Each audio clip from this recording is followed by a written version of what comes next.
And with no further ado, I'd like to invite Laura Tilton to the stand. Laura Tilton is the E. Claiborne Robbins Professor of Liberal Arts and Digital Humanities at the University of Richmond. She specializes in computational approaches to studying 20th and 21st century visual culture. Her most recent co-authored books include Distant Viewing, Computational Exploration of Digital Images, that's open access in MIT Press, Humanities Data in R, second edition through Springer, and Computational Humanities, open access through University of Minnesota Press.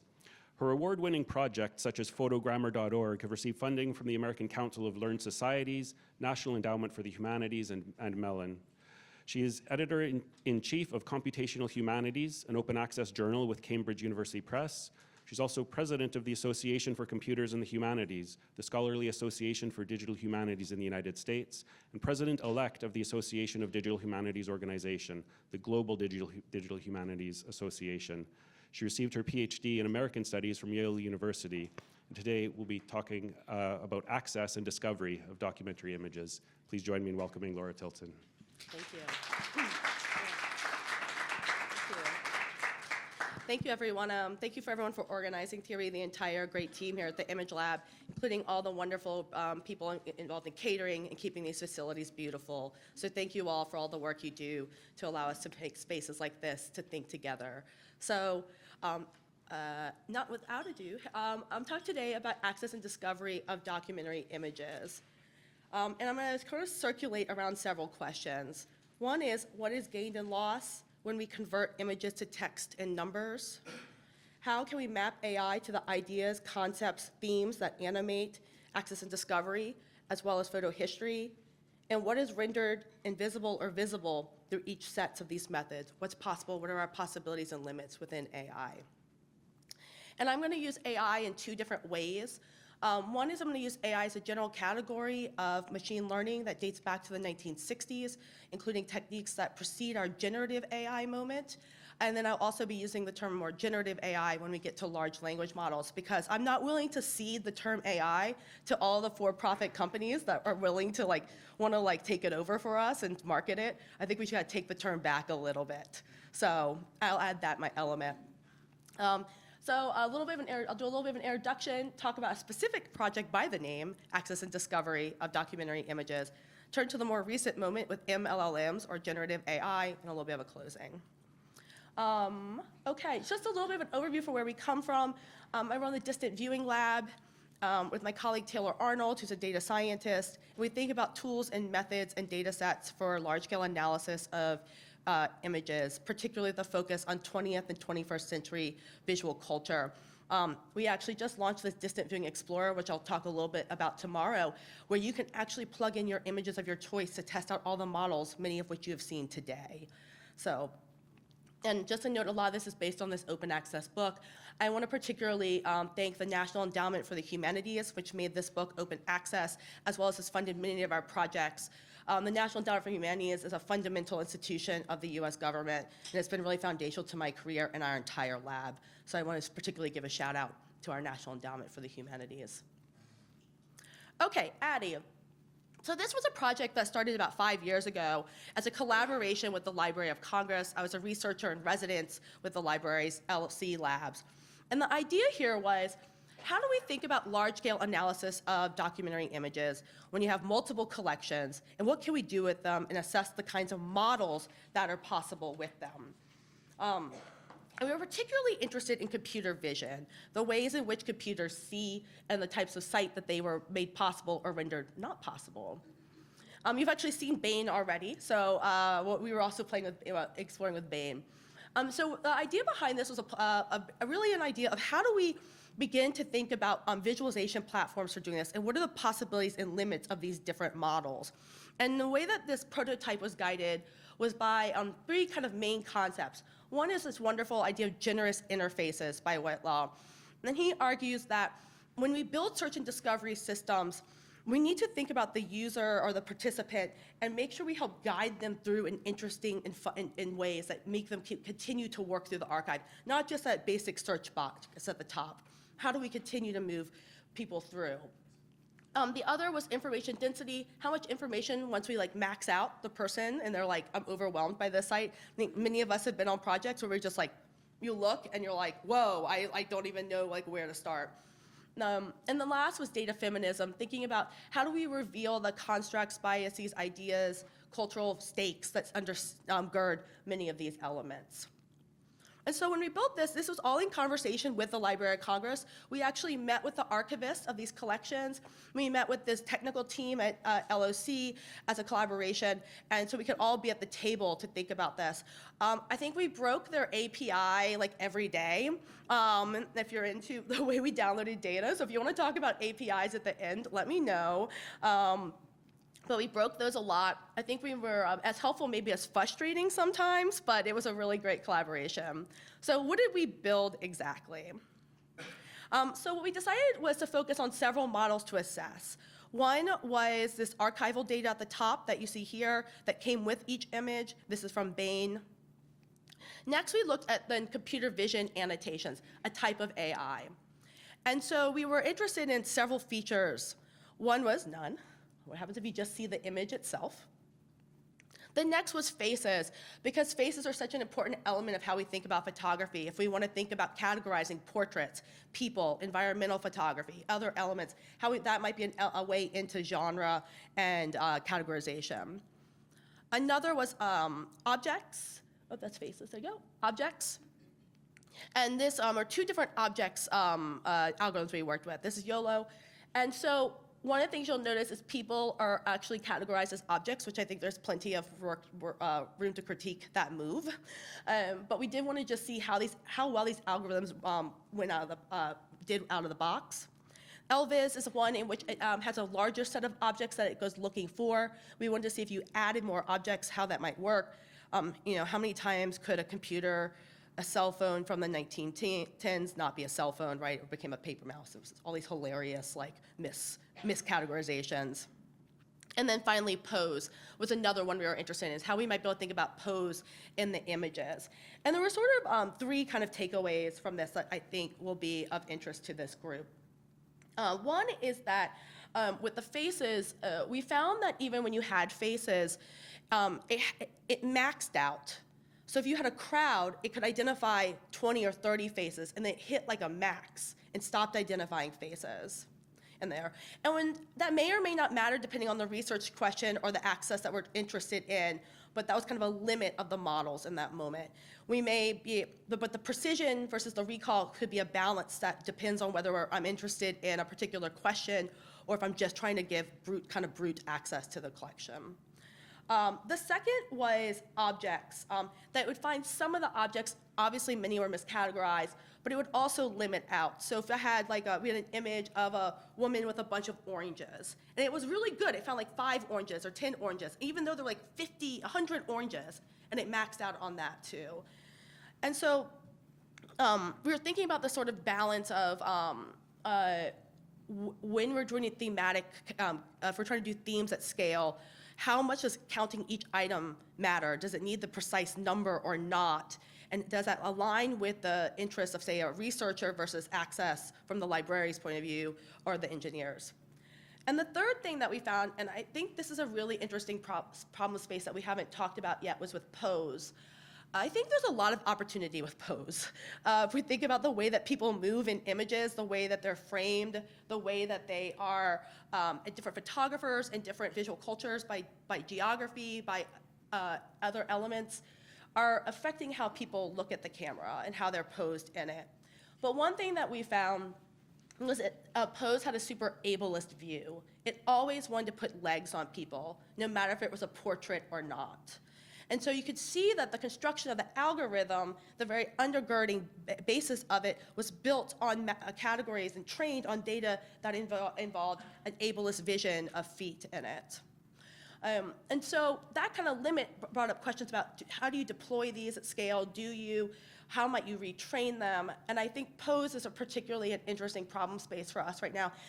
They're not really capable to do pose in large language models and multimodal large language models, actually. This is not an area, this is an area that is not solved by our current generative AI moment. So I wanted to flag an area that I think is really interesting for us as a field and for access, but is actually not solved or not actually better with these newer models, because I think there's a ton of opportunity here in that space.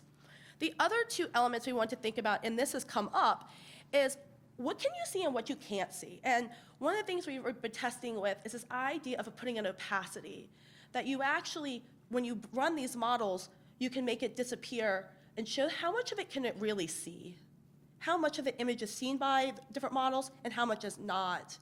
And we all know, as visual culture folks, we take in this information really, really fast. We see these images, we go foreground, background, we start to put the pieces together. And how this might think about the limits of some of these models, or how we might need to layer them in ways that help us see in the ways that or view in the ways that we are interested in, but also to communicate to people the limits of these, what it can see and what it can't. We also added a confidence model here to tell you just how confident are we. The more confident we asked the algorithm to be, the less it showed us. So this is also a lesson about cutoffs. Many of the things we do in these models is actually a human decision maker in the back end who says, I'm willing to say, I want you to identify faces in the algorithm, and I want you to be, the algorithm to be 99% confident and say, yes, there's a face. But a human or a person is deciding that cutoff in the back end. And so for me, when we've done work, say, looking at gender and representation across TV and film, we need the face confidence to be very, very high. We do not want to miss when a person is on screen or off screen. But if we're just doing it for access, we may be more willing to give back and forth. So we wanted to be able to show that in here, is that how that confidence is adjusting and whether make that a visible part of the work. And I wonder for this group too, if this isn't a way for us to think about when we make these new models or when we make these discovery and access systems, if we could start to incorporate viewers like this or other elements that show the user, show the participants some of these limits, so it actually is a type of literacy for the results that you actually are returning that provides a type of literacy for that. The next part we did was similar photographs. This is just an image embedding model and some other ones that we actually tried to shift the image embedding so you didn't get stuck in the same loops. But one thing that's nice about the image embeddings is you can see the same images over and over again. You can see tropes. So this is just a little bit of a project that I hope, this is a video of it. Let's see if this will work. Maybe, there we go. Yep, just it in action. And I hope that we were thinking about this as a kind of prototype for maybe the kind of explorer faces. And this has informed some more recent work that we've been doing.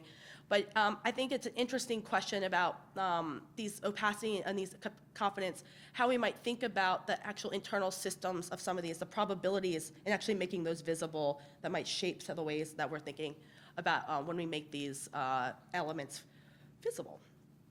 Okay, so that was that piece of work that has informed a newer project that actually one last piece, two pieces actually. The analysis we started to think about was how we might be able to do genre categorization, like indoors, outdoors, portraits. We did a little experiment in Bain, seeing if all male portraits were like one way and all women portraits were another way, or like, and I'm wondering if there was no signal. But I think that us scaling these and thinking across archives in the way that Daniel's been talking about, and thinking across maybe within particular New York Times versus Black Star, like these elements that we might see are tropes or ways that the Western, particularly maybe Western visions get produced in contrast to other types of portraiture and vision. And I think these pose detections and these facial ones have elements. I was at this amazing show in Singapore on decolonizing photography in Southeast Asia. And it was noticeable, there was an entire conversation about when pose and portraiture was being used to disrupt the colonial gaze and the Western gaze, and when it was not. And things that became noticeable were not just the way that people were posed, but the objects that sat in their backgrounds to shift that gaze. And I think there's a lot of room to actually map these AI techniques onto the frames that we use for visual culture analysis. The last part comes back to the conversation we actually had yesterday about digitization. One thing that these models are all very sensitive to is the way that the object is digitized. So if you do an overscan with a negative, if you have the framing like you have here, image embeddings in other models will be very sensitive to this. If you're doing like pose, if you're doing some of these more traditional computer vision algorithms. So I think it begs the question about when we're doing digitization, what we do. And Library of Congress was actually really interested in that question as they thought about the future of digitization for them. And because for the issue for something like this is that if you do an overscan, the researcher has to then do a lot of manipulation often of the image to get just to the image, just to the content of the frame, or maybe if you don't want the frames to over-determine some of the results. Or if you care about the frames, you want them there. So there's kind of a research question and a payoff that's happening in that conversation as well that I think drives it. And it's a lot of work to then remove the frame when you have very idiosyncratic maybe framing. So that's just to think through that question yesterday about like, when we're digitizing, who the different stakeholders might be and how that might shift the elements of what we do with that there's really different ways of doing it. Okay, so that was all the kind of like more previous work that we did with Library of Congress, trying to think through those questions. I'm going to shift here to the star of the hour, multimodal large language models. So, oh, that seems apropos. No, right? Caution, caution. One of the things that I'll show you what we've been building in the last year, and I'll explain how we did this using multimodal large language models. So this is a new project we're just releasing called Digital Documerica. In the 1970s, and I'm working on a book and a photography exhibition about this. In 1970s, the United States Environmental Protection Agency sent over 100 photographers across the United States to document the state of the environment with attention to water, air, and waste. The idea was for them to hold the nation accountable to their new laws and to see where it was failing. These were somewhat prominent photojournalists or photojournalists who were really popular in their local area newspaper. And so they were, it was about 3 years that they went around the United States sending back 16,000 Kodachrome and Ektachrome slide film back to the US government, to the EPA in DC. So these images we were interested in is, one, how do we make this more accessible? If you've gone on the Documerica site on the National Archives, good luck. It's not their fault. They have all kinds of rules about open access and accessibility. It's not that. It's just really hard to search. And we were interested in how do we then show this in ways that are more open and open up for themes and topics across it. And so how did we do this? What were we up to exactly here? So we turned to multimodal large language models. We've heard today, last few days, we've heard a fair, most of the time when people are talking about it, they're talking about text to text, you know, type in a prompt, give me a bunch of text response. We also heard from Julianne about some text to image generation, right, generating images as well. What we've been really interested in is image to text. When asking the prompt to read the image. And we started to look at some of these different models, and I agree with the call for really using open models. At the time we did this initial work, the open models had not fallen off the shelf yet to the public. We did this about May of 24, so it's been a bit. But we did use OpenAI at the time of this current work that I'm going to show you. By the way, I think it's also the biggest joke, like marketing thing, that they got to call themselves OpenAI, because it's like they're absolutely closed AI. It's like the wildest. This is also great brilliant marketing. But we did use that closed system from OpenAI.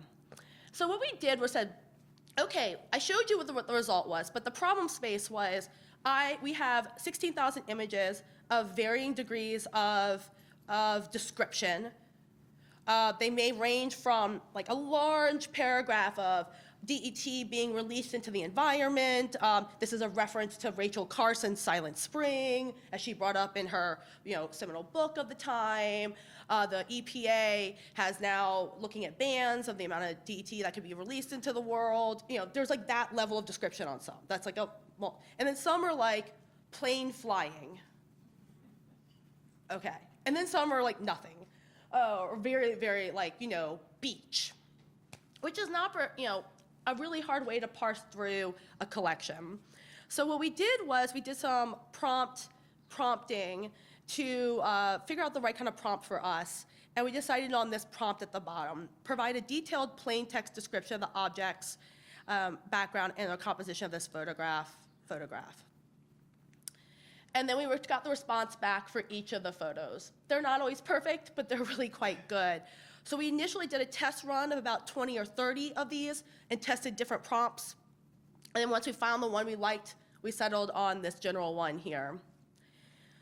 So you get this plain text description of the objects, activities, people, background, and or composition of this photograph. I have to say it's pretty impressive. Fresh green grapevine leaves, lower right of the quadrant. It's doing kind of a combination of formal analysis and content analysis, and tries to come up with a caption for it. We then ran this through the API for ChatGPT on all 16,000 photographs.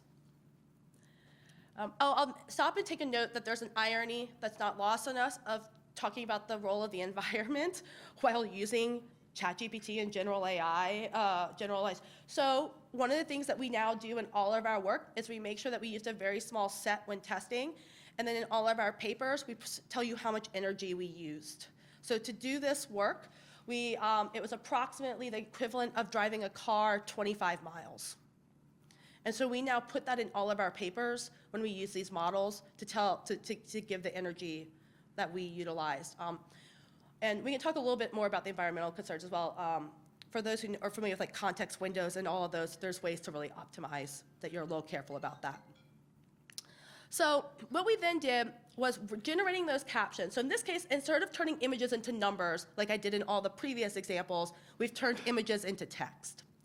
And we took the captions of each one of these 16,000 photographs, and then we did a text embedding and said, tell us which descriptions are closest to each other. So we had like a set of captions over here, a set of captions in this space, a set of captions over here. We said, the closer their captions are, bring those photos closer to each other in a latent space. And so cluster them. And then what we said is, once you have those clusters, how am I going to describe those clusters? Think of this as basically, how do I identify the theme of that section? And we said, go through those text embeddings using natural language processing and give us only the nouns in the caption. And then give us the most unique nouns in each caption using TF-IDF, so that you got the cluster terms that were most uniquely identifying the nouns that were most unique to each cluster. You could have picked adjectives. This is a decision. We decided nouns were the best way because we could use verbs depending on what you're working with, but nouns were doing the work we were interested in trying to really get content. One could imagine in a very different corpus, you might be more interested in adjectives or verbs. But what we're doing is layering these multimodal large language models with more traditional natural language processing AI, natural language processing methods to put them together to build these clusters. And so what you start to get are things like this, most similar photos that cluster together. And so, for example, these are images of basically pesticides and being flown in the air, and then a combo of pesticides and farming agriculture. These are not photographs that are by the same photographer necessarily. They're not necessarily in the same place. They're not even necessarily the same year. The idea is to see the elements over time. And this is interesting in part because part of this collection's job was for the photographers to go back to those places and document it across the nation, and then go back and see if things had changed. So we can start to do this, and it gives us, I think, a bunch of possibilities. We can use this for search and recommendation systems. We can filter and edit based on these connections. And one of the things it also allows us to do comes back to this question of bias in language. One thing we can do with these prompts and with the words is we can filter in and out entire ideas and terms. We can adjust the prompts. We can say, do not give us gender and race of anybody. Do not identify people. We can say, if it does something unusual, we can go in and see why, because we also have this text description that came from the image. So we have a more explainability for why it's giving us the results we have than earlier methods like just pure image embeddings or CLIP or SIGLIP, and other unsupervised methods. And just to like give you an example of something like that, we had a set of images where it said that they were in Montana. Nowhere in the image is like of someone standing on like this middle of the street, in Main Street. We had another image where someone was just like out in the farm. And there was another image of somebody like by like a water facility. Like, I'm sorry, by not on the farm. They were near like an intersection near the end of the farm. And then another one that was by like a little store. And we're like, it's not, none of the photos say Montana, actually. Like, it doesn't say the same place. These particular ones don't say. And it turned out that the algorithm had read the little petite signs of road streets and signs on the storefronts that said, you know, I was just in Bozeman, Montana, so I'm going to say Bozeman, Montana. That's not right, but in, you know, the city in Montana. And so it actually had read the signs and connected them as well. So it wasn't right, it wasn't what was wrong or right, it was this whole other opening space that came in there. So then by doing that, we clustered these into 32 different elements that you see here. This is really, really exciting for me as a scholar who's working on this, of photo history here. For example, one of the ones that I was not expecting was one about number, where is it? 12, and I'll mention this again tomorrow, so apologies for y'all who'll hear a little bit of this again tomorrow. Sign, gas, store, market, billboard, advertisements. Like, why are they taking all these billboards and advertisements? Well, it turned out that they were trying to create this idea of visual pollution as a concept. There is no policy in the papers that say there's a visual pollution issue. If you just looked at the documentation, the laws and the correspondences, no one says they care about visual pollution. It's only when you see this clustered and then go back to the photographer's papers do you see that there was a concern about this that was not being articulated in other spaces. So it opens up another area of concern about the environment at the moment. So what we then also did was we allowed for search. We made these clusters that allows you to do search with these multimodal large language models. But then what we did on top of that was based on, so you could look up a word like air pollution, which you can now search. But we also used another model called SIGLIP. That's a CLIP model. And the idea behind this is that you can go and search something and it does not have to match a single word in the document. So what that means is if you go searching something like plane spewing pollutants, none of the texts say few of the captions say that. They may never use the word spewing. They may never use the word plane spewing, right? Let's just say plane. SIGLIP allows you to do a return based on, it does a semantic connection to the words that are most likely to have been like in that space, and it gives you a return even if you have no exact keyword match, which comes back to the keyword question. This is, I think, a possible way forward of merging these together and moving beyond keyword search. So let me show you again the site based on where we did that. Again, this is all based on, we have a map based on some of the metadata. These are by photographer, which we always love. These are those multimodal large language models that were clustered by area that we turned into just 2-sentence captions for every section. And you can search for photographs. Now, let's say people sitting next to water. These will have a word in there that say people sitting next to water. So there's some sort of match. Now, I'll show you. Doop. Now you get to see a bit more of that description. We actually put that AI-generated data here, so you see it. We generate most similar photos below. We show you how we did it. It's all described. And then if I search this,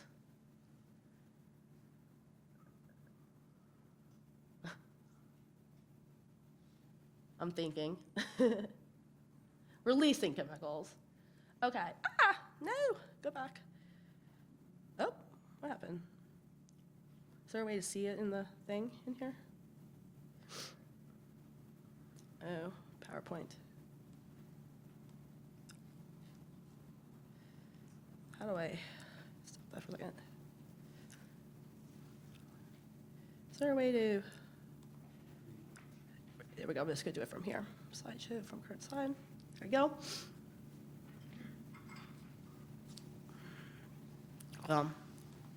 It's gonna make me run it through again. Sorry, I'm a Mac user, can you tell? Anyway, the last search, this will run it through again. The last search, there's no direct connection. And it says to you, do you want me to give you results that are the most likely to be close to you, but do have no exact results? And then what it returns, and you'll see again in a second, it actually returns plain spewing chemicals, even though those words were not used as a description. So it's because it's saying this text and captions are very close to each other, even though the exact words are not the same now. So we can still harness image, image, text, text, image, text to like move across the collection and get those connections across. And I'll say that one more, we'll see if we can get one more time. And one of the things we also try to do is make it clear when we're doing that. So here we go, one more time. And then I think I'm close to time, right? Okay, perfect. One more time. Here we go. There you go. There's no results, but we can sort the entire entire collection with a multimodal large language model, or a clip, SIGLIP, and here you go, even if the words aren't exactly there. So this also gives us more semantic power when we're thinking about searching through collections. Okay, I'm at time. I hope this gives us a lot to think about. Think about the image to text, image to numbers, how we might think about what's rendered visible, invisible, and how some of these newer models are opening up possibility spaces for us and AI. Thank you.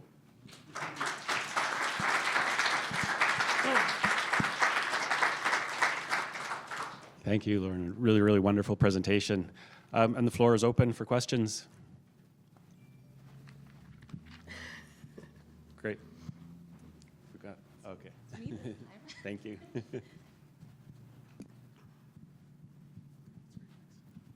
Thanks for your talk. That was great.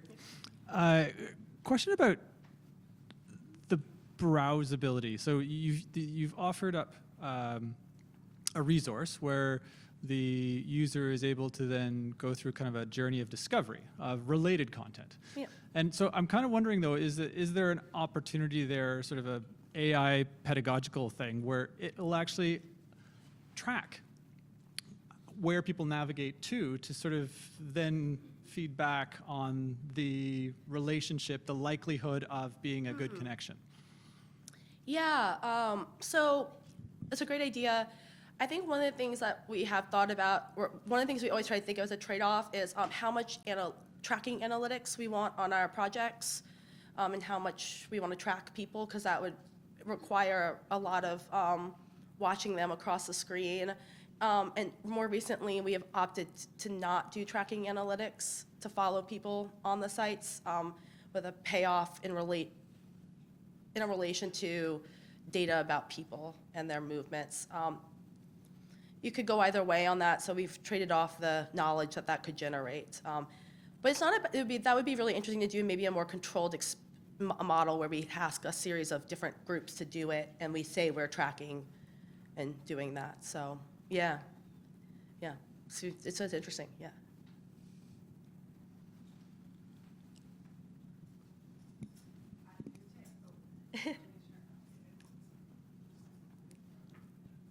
There we go. Thanks for your presentation. I'm new to all the AI language, but I'm wondering if this, if SIGLIP is what was mentioned, I think yesterday, like word expandable or word expansion tool. And then I'm also wondering, could that be a way to kind of get around censorship issues if you're doing searches for words that are maybe like not recommended to be used, but then like yesterday we saw the orange color signified a person when really orange is not anyone's noted skin color kind of thing. Yeah, So, yeah, do that again, yeah. Is SIGLIP what someone mentioned, like a word expansion tool? Is that the same kind of technology? I don't know if that was a formal name. It's a text image. It's trying to match text and image, captions and images with their neighbor. Okay. So it's based on the text-image relationship. So it's not a word expander. Okay. That way. It's not going to do like a word embedding model where it says this word is like this word, just like that word, and then I can expand my relation to those words. So if I have the word midwife is like doctor, which is like nurse, and then we know that those terms are often gendered and racialized, and I can use a word embedding to then expand the professional space around the description in order to try to counteract, say, gendered, racialized ideas of work. So that would be like, you could do a word embedding model for that. Would be one way to do it, yeah. Yeah, it's a great question, actually, because I think it's really important to be precise. Like, each of these models are doing really specific things, and they're doing really specific work, and the possibilities and limits are it's where we can wed them together and like layer them that we start to like be able to, I think, to open up different elements. Yeah, yeah. I've silenced everyone with lunch while on the way. Okay, thank you, Professor Tilton. This is really fascinating and thought-provoking talk. So I have a question. So I was really intrigued by your reflections on, what is lost when we translate these images into text. And so I was curious, do you see any aspect of the documentary photography that is consistently misinterpreted by these multimodal models at present day? Thank you. Yeah, I think that, and I'm not the first to say this, there's others who have said this, so many of these multimodal large language models are trained on late 20th, early 21st century data from broadly, because it's US companies, they scraped like American, broadly English-speaking sites, and they're also trained on sort of the visual cultures of global North, global West. Those are problematic terms, but they're broadly, that's the broad category. So what people are seeing is that, particularly the more historical the image, like it does weird things like what's a hat, it can like over-categorize in like Western like language, it can, it misidentifies those images in all kinds of ways, particularly the more historical it gets. So you're a little bit better when you stick to like really specific like color, people, larger level. The more detailed you try to make them, the more they collapse as they get the gaze is less of a sort of global Northwest white-ish feature. I don't know if that aligns with what others have seen too. There's many of other people in here who have worked with these. Is that aligning with what others are seeing? Maybe not. Yes, okay, thanks, yeah. You all, because y'all have a lot of different materials over at Yale. So, yeah, feel free, yeah.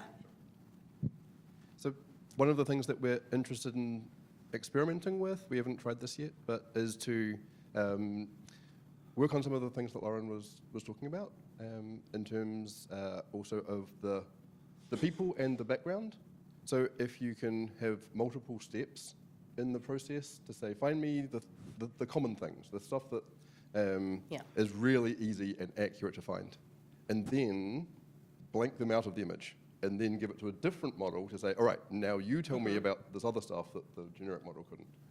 And whether you can do it in the other way to say, here is a fine-tuned, very precise model that works only with medieval illuminations from France. Right? And now find the king, find the queen, find the monk, find the book, find dot. And then give it to a generic one to say, all right, what else is there in this image that the specific model couldn't find?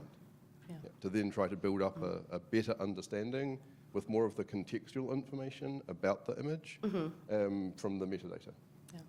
And I think this is like also, these are defined somewhat by like corporate interests. So like, I think there's a huge amount of work to still be done for these more specific, targeted, trained in really specific ways based on the ways that we're interested in, because OpenAI doesn't care about the particularities of a certain geography, a certain time period of photography. Their goal is something that they call general AI, whatever you want to do with that term, right? They want like this like general thinking, you know, brain of AI that's gonna like do it all at once. So they're more interested in like generalization than they are often about specificity that we can be, that we're really, could be really interested in.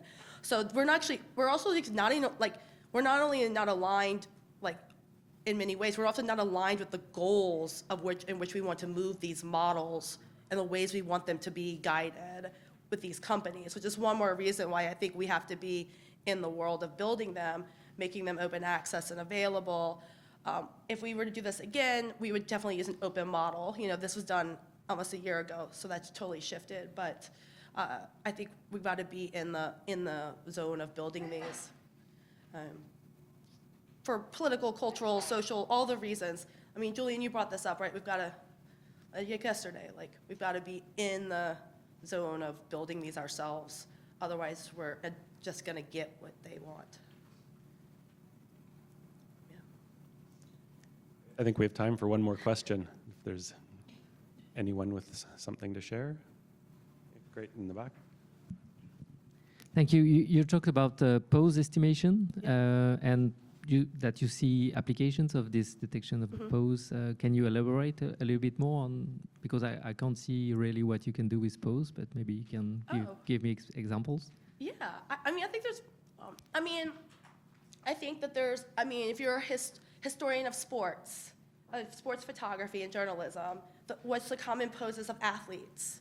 What's the photo that we find the most popular when you're catching the football or basketball? Do we have tropes? Do we have themes that we tend to do? You know, the dunking of the basketball, right? I think there's openings there for like folks who are interested in elements like that. I mentioned the one about more colonial gazes before because it draws on the work of Daniel. And then also, I think there is, I think there's a way, so in film studies and other fields, they have really done a lot of like theorizing, like you've got like Laura Mulvey's essay, The Male Gaze. You've got a lot more theorizing of the ways in which interaction between people and their positionality is. And I think we could borrow some of that theory from TV and film studies and then mount it with pose as well and apply it over as well. So I think there's like interesting space there that we haven't fully explored yet. And also, who doesn't just want, like, come on, have any of y'all been seeing this Instagram thing where kids, and this is a US thing, where kids are going back and remaking their photos their parents took of them in the 80s, and they're all like this, like smiling on the, have y'all seen this? It's like a, like, you know, like those like department store photography. And I mean, think, like, that's a really particular visual, like, element. Like, people weren't going to, like, if we were, let's track the family photo over the 20th century, right? You've got this, how do I know that's an 80s photo of the family? Because of the, like, the ways that they are sitting, the backdrop, like, but I think there's a lot of work still left to be like, how do I know it when I see it? So, yeah, anyway, I think that's the funny version of all these people like this again, with their, like, you know, have y'all seen? Okay, I'll give you an Instagram, TikTok world to go down after this at lunch, so, yeah. Great, please join me in thanking Lauren Tilton.